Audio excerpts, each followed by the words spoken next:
There we go. Okay. Well, hello and good afternoon, Ms. Walden. Thank you for hosting me once again. And I just wanted us to kind of go through the walkthrough form, and I just kind of would like your feedback, just because it is a new and revised form that we created as a campus to be a little bit more just effective.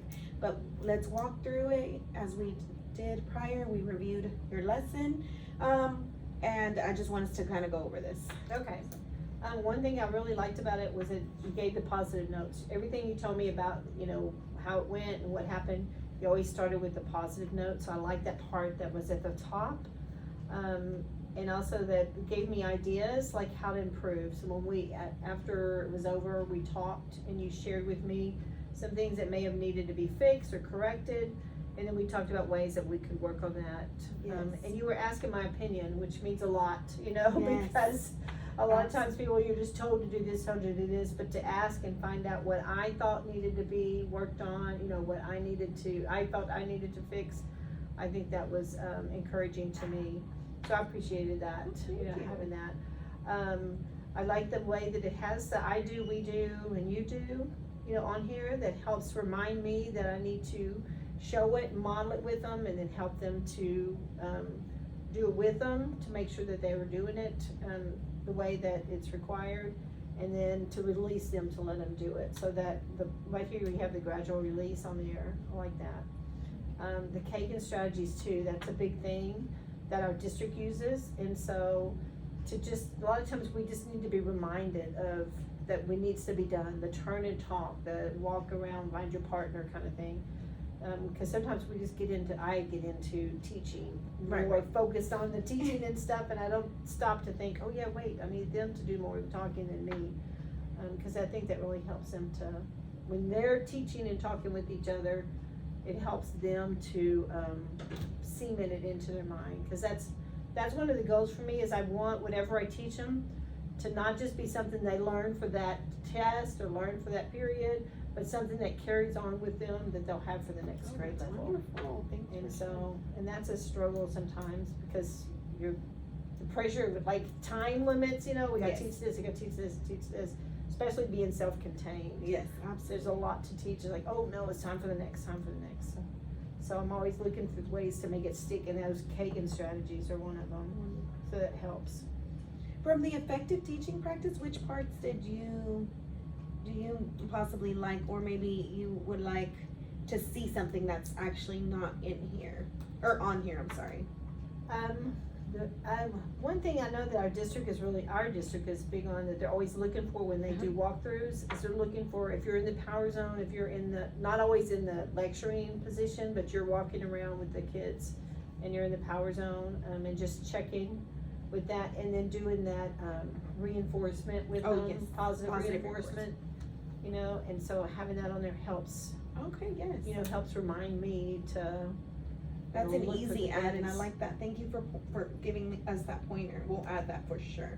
Because it's something, like you said, our district uses, so it's nice to have it here and know that you need to add it. And Yes. from the bottom, how do you feel about follow-up plan, overall notes, and opportunities for growth? I liked on the follow-up that you asked me what I thought needed to be corrected, or if there was something I wanted to change or look forward to. And then you listened to what I had to say with the following up with the TEKS, and making sure that we were teaching what the TEKS were having. So, and to find another way to reteach that if I needed to. Also the opportunities for growth, because I like it because it's immediate feedback. When you get your immediate feedback, then you know, okay, wait a minute, you know, I need to fix this, so that the next time, instead of you're not just continually doing the wrong thing, but you have the feedback to say, oh yikes, I did do that. Like I know one I got, and I was like, oh, I forgot to do the positive reinforcement, and then that makes it stick to remind you the next time. Okay, I gotta get the positive, you know, to make sure that you're following through. Doing it next time. Yeah. So overall, would you say this is pretty effective? Aside from the changes you would make, do you appreciate this a little bit better than we have in place, which is the observed, not observed, and Yes, that would be nice to have that in the area, because sometimes you come in and you don't see everything that we're doing Right. that's on the list.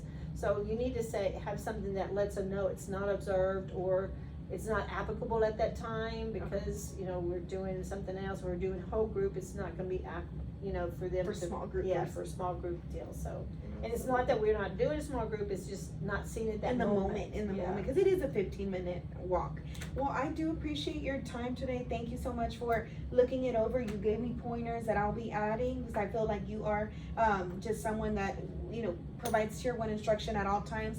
One of our master teachers that has a heart for what you do. You have the passion for it. You show it to us every day, Yeah. honestly. And we need more teachers like you, so thank you. And one more question. Would you appreciate frequent observations that are liked and from colleague to colleague, just to keep you, like you said, like kind of on your toes and letting you know, okay, I didn't see this, but I'd like to see this, I didn't see this. So basically, if you had more walkthroughs, or a little bit more consistent walkthroughs, would they feel more comfortable rather than you only get 2 and you're analyzed all throughout the year over just those 2 walkthroughs? And just, but I would love your genuine answer, whatever you feel. Yeah, it is a lot of stress when someone walks into the room and because like, you're thinking like, okay, I'm trying to teach this lesson, but then am I hitting this point and that point and that point and that point?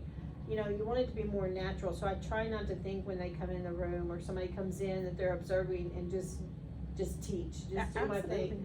And What so, you usually do. I don't know about if I'd really want more, Got it. honestly. I don't know if I'd want No, more that's okay. observations. Yes. Because it is, no matter how much you practice or how long you've taught, it's just nerve wracking when somebody comes in. It's like, cause you're thinking in so many different ways when it's been my thoughts on teaching my kids, you know what I mean? Absolutely. And I not on, completely am I hitting understand. all my points, am I getting all my things, you know? Yes, So, no, I completely that's understand. my honest answer. Yes, So- of course, and there's nothing wrong with that. I do feel like it's something we have to break. You have to break the stigma, basically, because it should be like from one colleague to another. It's just like, you know, room for improvement if there is any. And like I said, you blow us away every time. So I do appreciate just you in general. Thank you so much for your Yes. feedback, your time, and just what you do for our students every day. We appreciate you. You're Thank you, welcome, Ms. thank Welby. you.